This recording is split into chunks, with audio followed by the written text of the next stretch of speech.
Well, well, well. Well, well, well. It's Horrible Rex once again flying solo on this Saturday morning, June 13, 2015.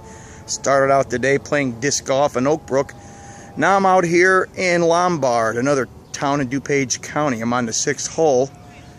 And unfortunately, this course has suffered the same fate as some other courses.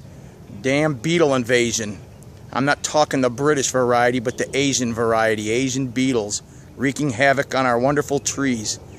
Madison Meadow is never considered even moderately hilly, but it did have some nice trees and well-placed areas, but some of them have already come down, including on this hole, a few on the first hole, and who knows how many more have come down. I was told that some came down. The other course in Lombard suffered the same fate before I started playing this game. It used to be a moderately woody course from what the locals tell me, but not anymore.